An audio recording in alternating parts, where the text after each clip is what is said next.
Good morning. It's Guy Kawasaki. I hope you're having a good morning. I am. I just got out of the water. I'm in Santa Cruz, California, and this is my live broadcast. It's coming to you on, Twitter, Facebook, LinkedIn, and YouTube.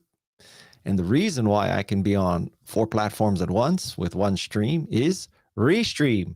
So this live podcast is sponsored by Restream. So if you are somehow using video for your marketing and you want to go live in more than one place at a time, check out Restream. That's the whole purpose of Restream. Restream reaches through 30 different social media platforms.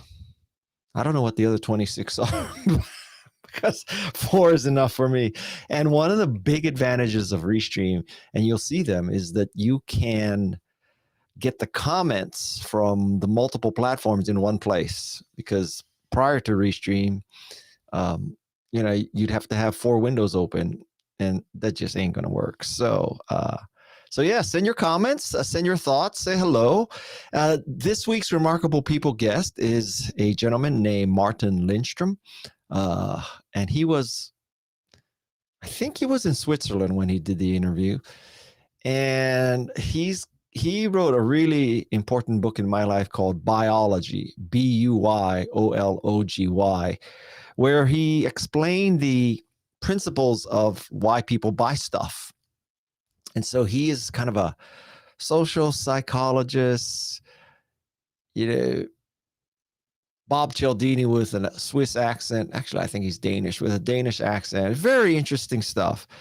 And so the icebreaker question, because in the podcast, he told me that he has given up his phone. But wrap your mind around that. He has given up his phone.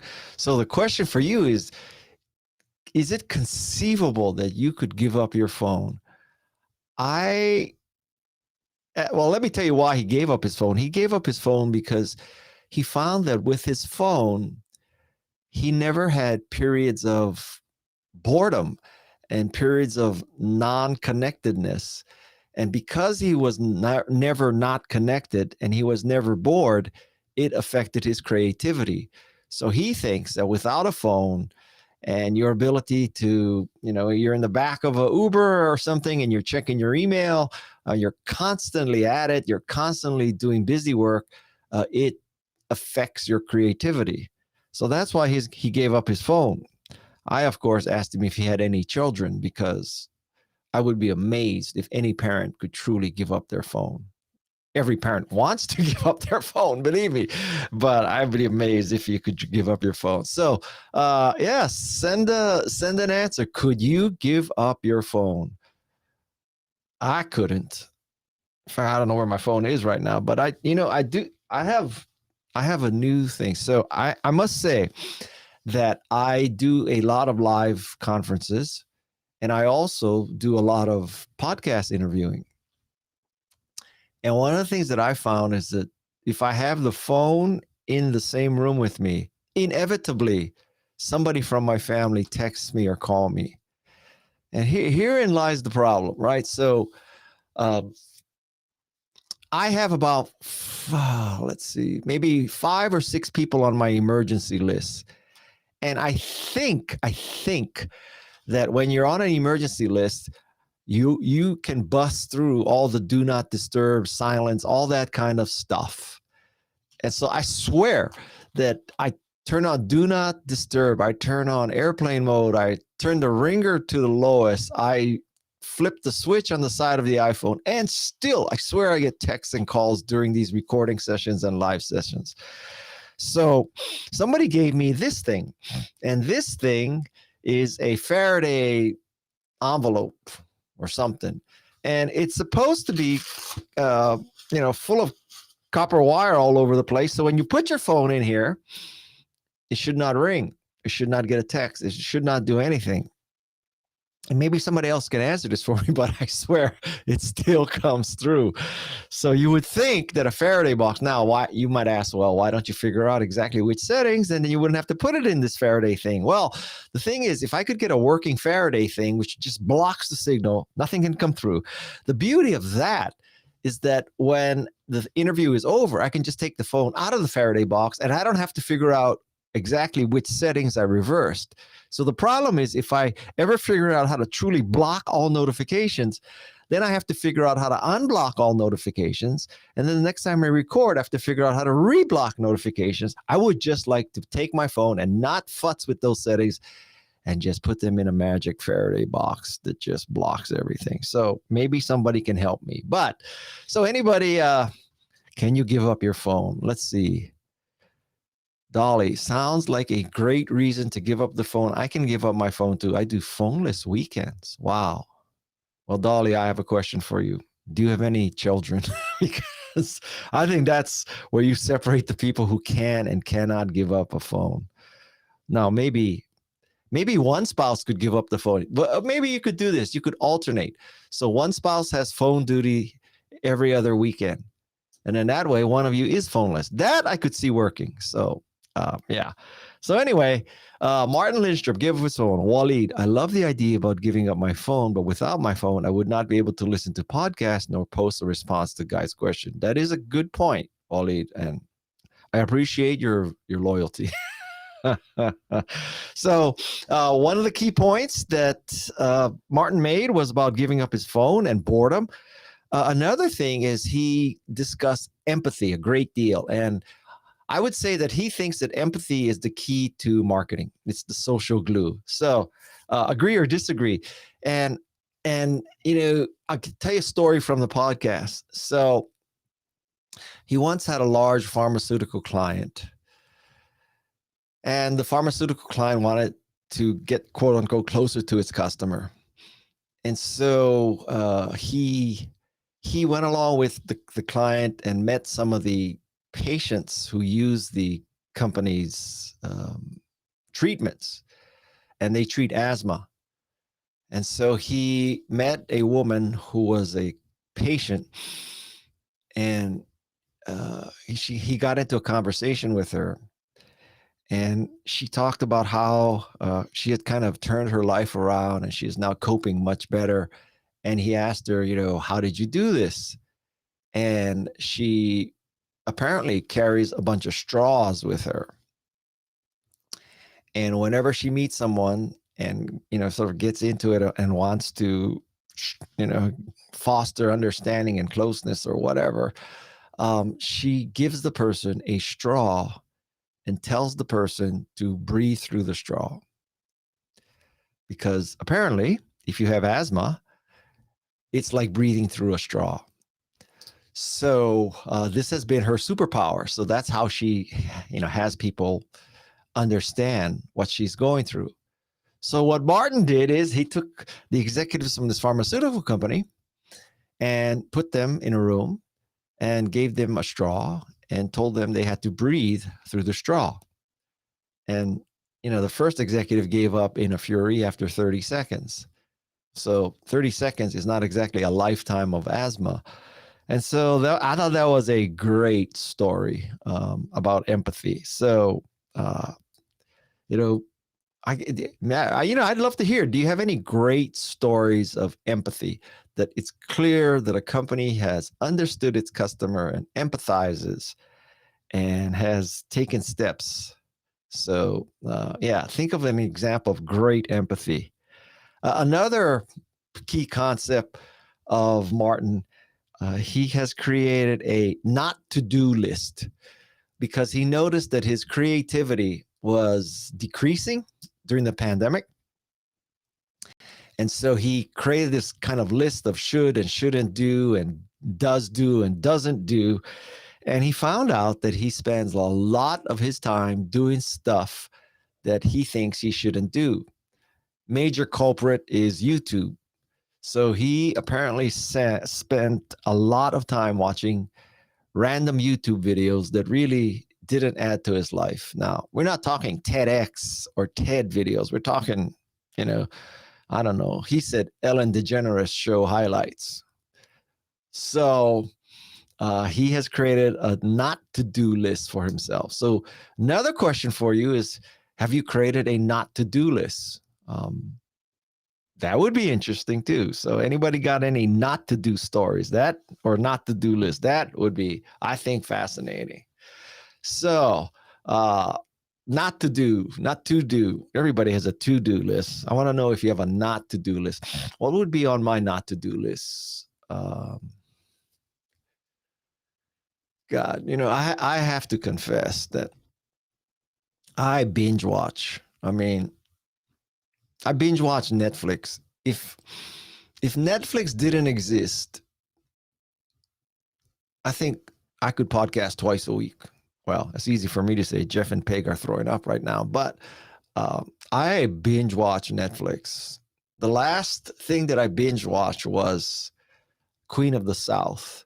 And Queen of the South is a 4-season series, 13 episodes per season. So there's like 52 episodes that I watched. And it is about the drug cartel in Sinaloa and Dallas and Miami and New Orleans, and how this woman becomes a drug cartel boss and replaces another woman. If you want to see a violent movie with strong lead women characters, Queen of the South is the series for you, baby. So second time Atif heard about a not to do list today. I hope that listening to this live broadcast or my podcast is never on your not to do list, but that's interesting. Great minds think alike. So, yeah, not to do. What other comments or questions do you have for me? Oh, yes. I have a text-based kind of extended Ohana system. First, it's only available to US and Canadian numbers. That's because of all the laws of privacy. This company hasn't figured out how to do other countries.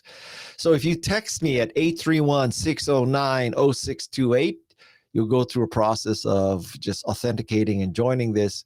And then I send out group text like announcing that I'm going live, announcing a new episode. So that goes one to many. If you respond to me, that's now one to one. If I respond to you, it's one to one. So it starts off one to many and then proceeds one to one. So that's my text family. Alf, I actually dedicate 1/4 of my day to watching YouTube videos for Tesla, entrepreneurship, investing at all, and I rarely watch junk. Well, Alf, I hate to tell you, but some people may say watching YouTube about Tesla is junk, but I digress. And if you're a Tesla fan, you will love a past episode, I don't know if was it last week or the week before, of a guy named Rich Benoit. And Rich Benoit, man, I got to tell you, this is one of the funniest episodes ever. So what Rich Benoit did is he was either too poor or too cheap to buy a Model S. And so on a wrecked car site, he found a Model S that had been, quote unquote, water damaged, which actually meant that the water came up to the window and it was salt water. So this Tesla Model S was just totally ruined.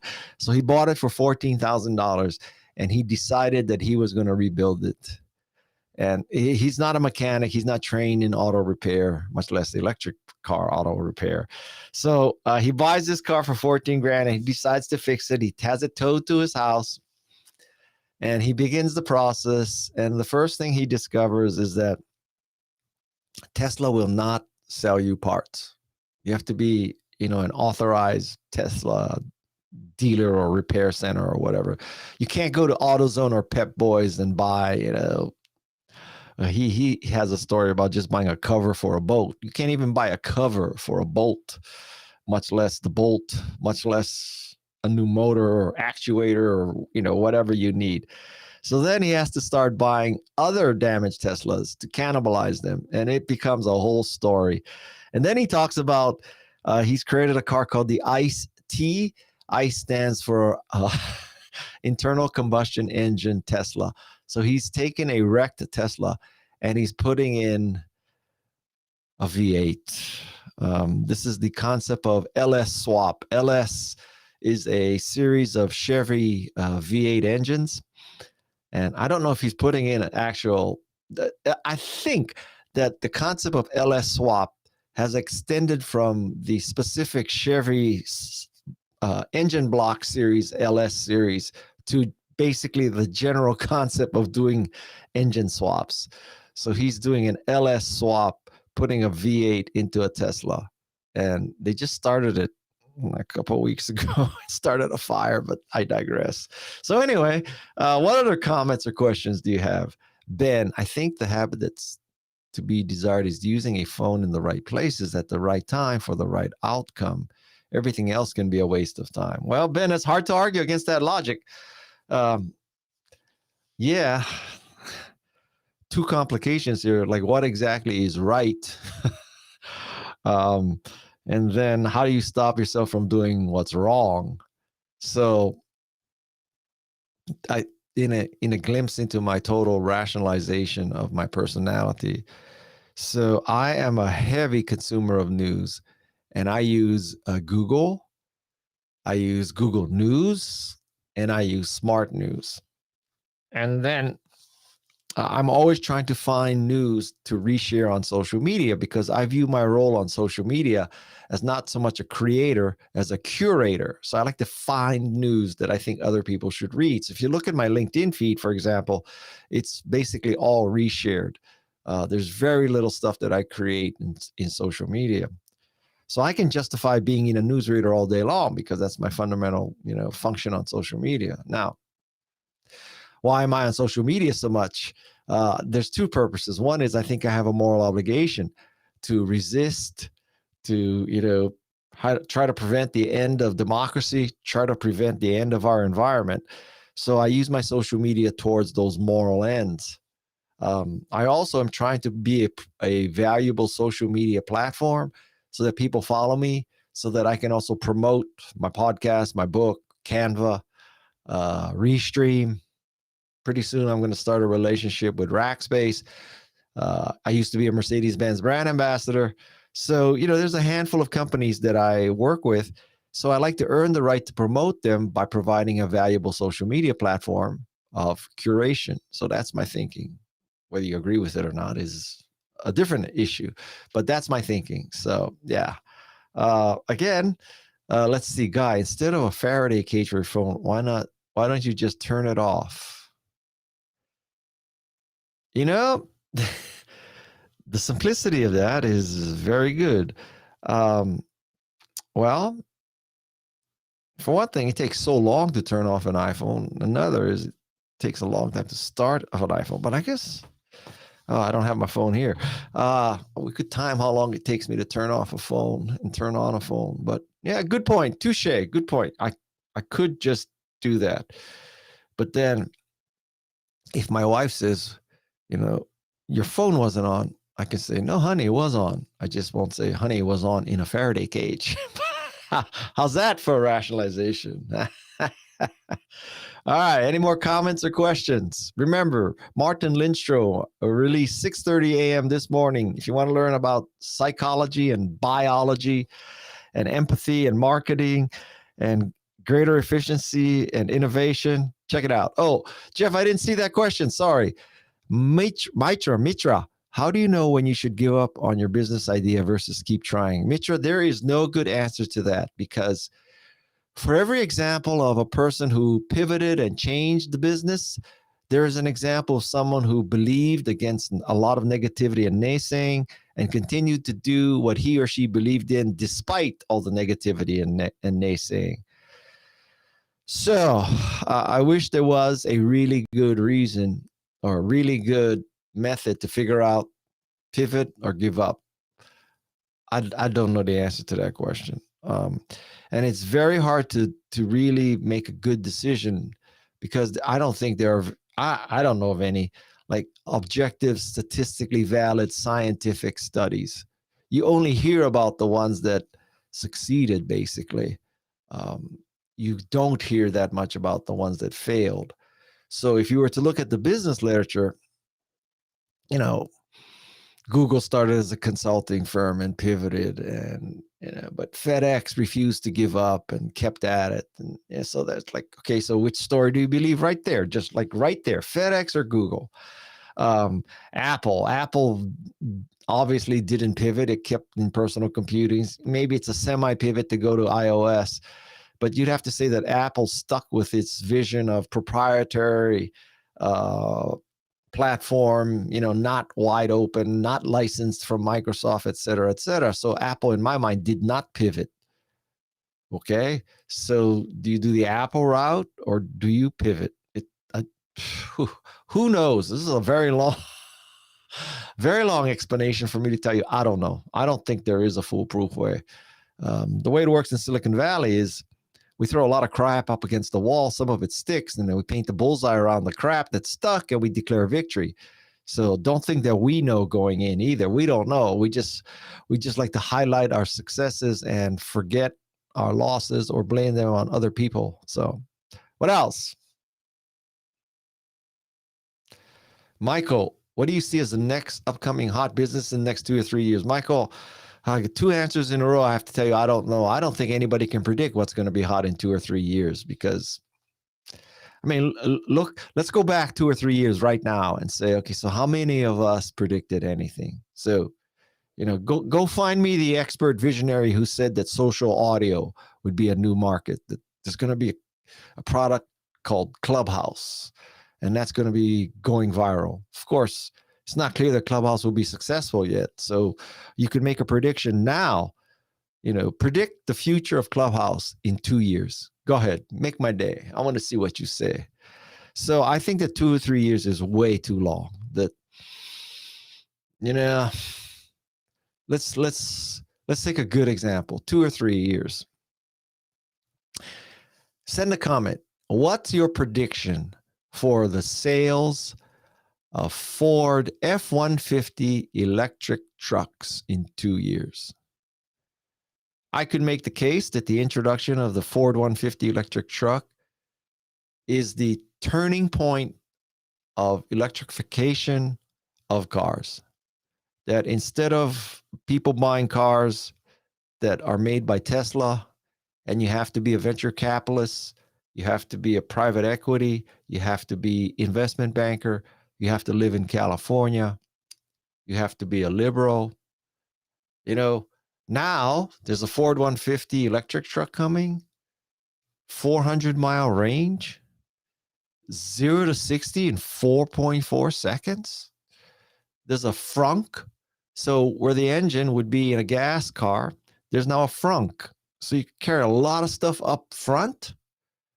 And it's, I don't know, 40, 50, 60 grand, depending on the configuration. Ford must be losing money on each one. But anyway, so for 60 grand, what do you wrap your mind around this? For 60 grand, you get a truck, full-size truck, that might be going 400 miles on a charge with a frunk and obviously a truck bed, 0 to 60 in 4.5 seconds, totally quiet, and you can make it reverse the charging. It can send power into your house when you lose power. So it can effectively be the battery for your house. Like, wrap your mind around that. So 2 or 3 years from now, like right now, apparently they have about 75,000 orders. I don't know if that means you put a $50 deposit or you're really gonna, all those things are gonna turn into real sales. So 2 or 3 years from now, you tell me, Ford 150 has it wiped out internal combustion engine Ford 150s, or is it a flash in the pan and only West Coast liberal venture capitalist truck drivers have bought it? I don't know.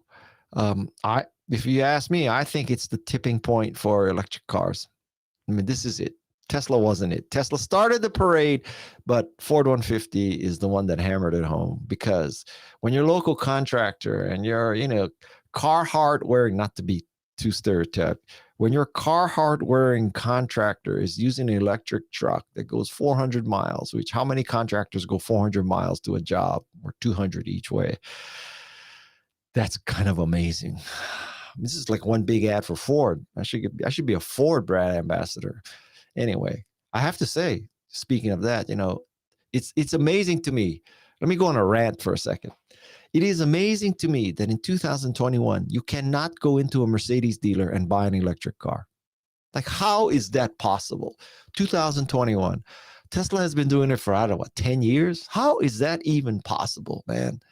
Anyway, what was that comment or question that flashed up? Because, okay, Nidhi, you talked about curated and created content for product marketers and content marketers.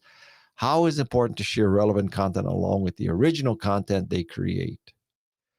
Well, in my case, I just happen to believe that, fundamentally there are two roles on social media and as a business. And so, okay, this is how my thinking goes. My thinking goes that, like NPR or Wikipedia, who raise tens of millions of dollars by donations, the reason why they're successful with that is because they have provided value. So people feel that they need to reciprocate. They need to pay back Wikipedia and NPR. And so I call this the Wikipedia or NPR model. So my model for social media is you provide something so valuable that people feel the need to reciprocate. There are two ways to provide something so valuable. One is to create content. This could be great video. It could be great explanation. It could be, original thought. God help you. So that's creation. There's also curation, where you find that article in Real Simple, or you find that article in Newsweek, or you find that article in the Washington Post or the New York Times, or, in Medium, that just adds value. It's informative. It's valuable opinion. It's entertaining, whatever it is. Somehow it provides value. So I expend so much effort into podcasting and the editing of my podcast. I spend about 4 or 5 hours per episode. That's just the editing. I also spend 2 or 3 hours preparing. So I spend so much time in podcasting that I have nothing creative left over. Oh, and then I also make a speech or two a week, which takes some creativity. So I have no creativity left. So I can only curate. I cannot create. I don't have anything left. So that's how I work.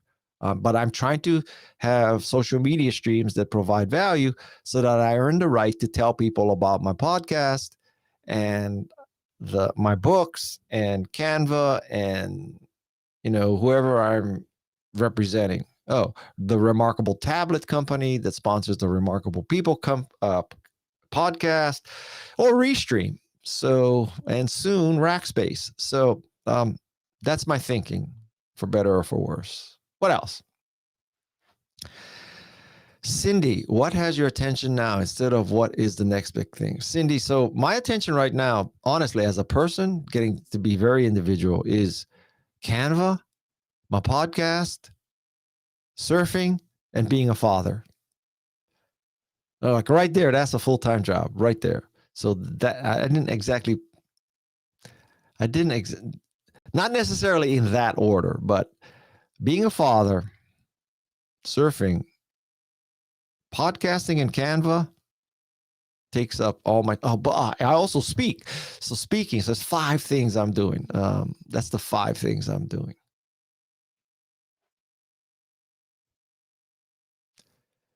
Paper, notebook, or tablet? Did somebody put you up to ask that question? So I use a Remarkable tablet, and my use case for the Remarkable tablet is that I in a Google Doc, as I do research, I write all the questions I'm going to ask a guest. Then I print that to PDF, and I sync that PDF to my Remarkable tablet. And then during an interview, I'm holding my Remarkable tablet and I'm taking notes, and I'm, drawing circles around stuff I don't want to miss. And I'm adding notes so that I can be sure to ask a question that follows up on a certain topic and all that. So I could actually upload, what happens, you could see my notes for every given episode. So that's my use case. And I also think psychologically that as a podcaster and even just an attendee in a meeting, the perception that you are typing is a negative, because, well, in a podcast for sure, you don't want the clacking, but the concept that you are reading a document or taking notes during a podcast recording or even just a Zoom or Teams conference call is a negative, because I think most people's mind goes from, he's reading something, he's typing, equals he's checking his email and social media. Whereas if you're seeing holding a remarkable tablet and writing notes with the remarkable pencil, the perception is much more positive. The perception is, he's taking notes. He's showing me respect. He must think what I'm saying is important and valuable and smart. And I think that is a much better impression to give than, that asshole is answering email while I talk. So that's power tip number 1. How to look remarkable in a Zoom call. Show people you are taking notes. What else? Estella, do you think that Wikipedia is relevant considering the sources of its content? Estella, absolutely, positively, 100% yes. I would say that Wikipedia may be the best source of information in the world. And now let me tell you why. Well, first of all, the way Wikipedia works, and by the way, I interviewed the former executive director of Wikipedia. That's an upcoming episode. In fact, it may be next. I think it's in 2 weeks. It's in 2 weeks. And so, if I were you, well, that's a little assumption, but I think that Wikipedia entries for any given topic are as unbiased and accurate as anything in the world. And, you could take 2 extremes. And one extreme is, I don't know, like Breitbart and Fox versus the Times and the Post. So, they're about, like, how wide can I make my hands and still be seen? They're that far apart, right? And so I think that Wikipedia is kind of in the middle. And so if I wanted to look up something, my first stop is Wikipedia. I hate to tell you. And now what may underlie your question is the assumption that, quote unquote, anybody can post anything. And that is simply not true. The rules of Wikipedia are that you have to have a valid citation to a journalistic source, and that, a hot topic, like, you couldn't go to Joe Biden's Wikipedia entry and say that, I don't know, he's operating a prostitution ring out of a pizza parlor.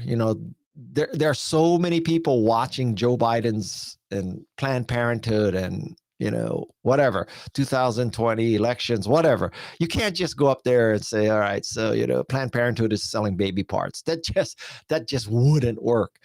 So, like I've had teachers of my kids in teacher conferences tell me, we don't let our kids cite Wikipedia. And I asked them why. And they say, well, because anybody can post anything. So A, that's not true. And then B, if you think about it, so you're telling me that my kid can cite Fox for their analysis or description of Planned Parenthood, but cannot cite Wikipedia? Like, they could cite Breitbart, but not Fox, but not, they could cite Breitbart, but not Wikipedia.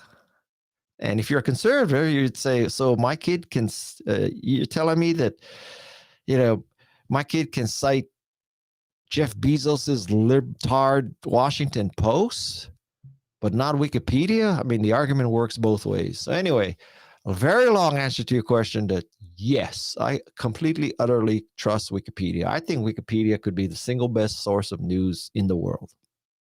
You want to know how I really feel? Yeah. What else? Ben, you mentioned that you focus on what you're focused on right now. What's the driving force between your focus on making great podcasts? Do you feel like you have a moral conviction to be a great father for the public? Well, I'll answer the second one. I don't have a moral conviction to be a great father for the public. I have a moral conviction to be a great father for my kids. I'm not, I'm not trying to be Charles Barkley and be a role model. So why am I obsessed with podcasting?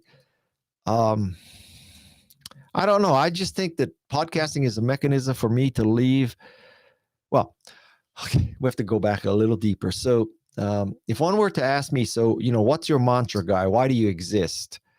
I would say that the reason why I exist, my entire being, is to empower people. I want to empower people with my podcasts, my writing, my speaking, my live conferences on social media. I want to empower people. Podcasting is an extremely great way to empower people. So that's why I interview remarkable people and try to get them to explain how they became remarkable, what is remarkable, and how people can be remarkable. So um, I think that's my calling. Uh, that's my moral obligation. Greta Thunberg can fight climate change, and I can help people become more remarkable. We each have a role. Not that I'm Greta Thunberg's equal, and so that's why. And also, podcasting, it really appeals to my detail orientation, perfectionist, OCD nature, and um, so let me explain. So so for an episode like with Martin Lindstrom, I had to review or read a few of his books. I had to watch him in action video. I had to, do background research on him and all that kind of stuff just to formulate the questions. So that's, let's say 2 hours, 3 hours. The interview is an hour, but really it's an hour and a half when you add in the stuff at the beginning and the end. And then I probably spent 3 hours doing the sound editing. And then Jeff C spent another 5 hours doing sound editing. And then Pig Fitzpatrick probably spent another 5 hours putting all the marketing together, getting it in the final format, uploading all the art to Simplecast, doing all that kind of stuff. So there's probably a good 15 or 16 hours per hour of podcast. And I will tell you, if any of you are podcasters out there, you probably think I'm nuts. Now, to go back, I love this analogy. A few weeks ago, I had Mark Manson. Mark Manson is the person who wrote The Subtle Art of Giving a Fuck, or Not Giving a Fuck, sorry. And he had a great concept. I just love this concept, which is, you found your passion, you found your calling when you like the shit sandwich that it involves. So let me explain. So he thinks that, for example, he writes every day. And some people, think, oh my God, how can you eat that shit sandwich of writing every day? 1,000, 2,000, 3,000 words. But he loves it. That's what he does. That's his shit sandwich that he loves. So my shit sandwich that I love is editing my podcast. And so I spend 3 or 4 hours editing each hour of my podcast. And I spend 2 or 3 hours preparing for each podcast. I don't just read the Wikipedia entry, even though I just told you what great site Wikipedia is. I don't just read the Wikipedia entry and then, make up shit on the fly for an episode. So, I have 5, 6, 7, 8 hours into each episode. And that's my shit sandwich. Many podcasters will tell you that it's just insane what I do, but that's what I do. So that's podcasting for me. That's why you should definitely go check out Remarkable People, because there is a lot of effort in those episodes. Amy, do you feel participating in podcasts delivers more credibility or brand value than, say, interviews in Forbes or the Wall Street Journal or other traditionally mainstream? Well, Amy, honestly, it depends on whose podcast. So if you're in an NPR podcast, arguably there's no more credible source than that. So, and I think the question may be framing suboptimally, shall I say. So it's not as if, you have a choice and you say, well, I could be on NPR, or I could be in Forbes, or I could be in the Wall Street Journal, or I could speak in TEDx. Which should I do? Because all of them want me. Let me tell you something. If all of them want you, you do them all, because the Wall Street Journal and Forbes are going to reach a certain group of people, and your podcast is going to reach a certain group of people, and NPR is going to reach a certain group of people. So there is no like, in the venture capital business, lots of entrepreneurs ask me a question like, well, should I take angel money or should I take venture capital money? Well, I hate to tell you, idiot, but you are not going to have the option of saying, should I take venture capital or should I take angel? You'll be lucky to get any money.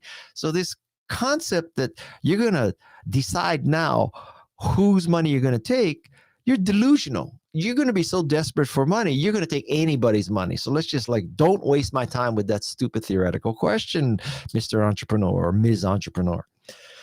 And so the answer to your question is do them all. Do them all. And, sort it out later. Just say yes. What else? Does Steve Jobs used to put stickers on his MacBook? Aman, I don't know. It's not like he showed me his MacBook. If I were to guess, I would say no, because he would probably think that putting a sticker on his beautiful MacBook is desecration. That would be my guess. That's a pretty good guess, too. Ben, thank you for answering my question, guys. Hard to remember just how much time it takes to produce a great podcast. It's a full-time job. I don't know if it's a full-time job, but it is a lot of work. It's not.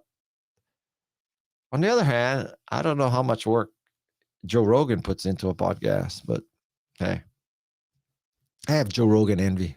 I wish I had his audience. Anyway, how about one more question or comment, and then we'll let you go for a great Wednesday. So what else? How we see our future at work from home or from the office. I think that Martin in today's podcast had a great comment. He said, we should stop thinking about going, quote, back to work. We should be thinking about going forward to work. And what he meant by that is back to work implies that we're going to go back to our old, constant meetings, constant conferences, flying to Las Vegas for conferences, doing all that. That would be back to the old way because now everybody has a vaccine. Well, not everybody has a vaccine. So his perspective is we should be thinking forward to work, which is knowing what we know, seeing the changes, seeing how Zoom has improved or not, Teams improved or not, virtual conferencing improved or not, podcasting improved or not, all this great stuff. Seeing how there have been changes in online education, not online education, all this stuff. How do we go forward to school? How do we go forward to work? Taking the best of what was in the past and what we learned in the pandemic and applying it going forward, as opposed to going back, which is basically going back to how it was before. I don't think we're going back to how it was before. At the very least, we're going back to a hybrid model. Okay, so it has been 44 minutes, and I hope that, excuse me, I hope you join my Ohana text group, 831-609-0628, and for sure, you download my podcast. It is Martin Lindstrom this week, and he will talk to you about empathy and marketing and why you should get rid of your phone and why it's good to be bored because it makes you creative and how to create a not-to-do list just like he did. And that'll make you more remarkable. So that's it. I'm Guy Kawasaki. My thanks to you. This live session was sponsored by Restream. So if you want to be in multiple places at once with one stream, Restream is the way to go. Powered by Restream. And with that, I bid you a fond aloha and mahalo. Thank you for joining me. Bye.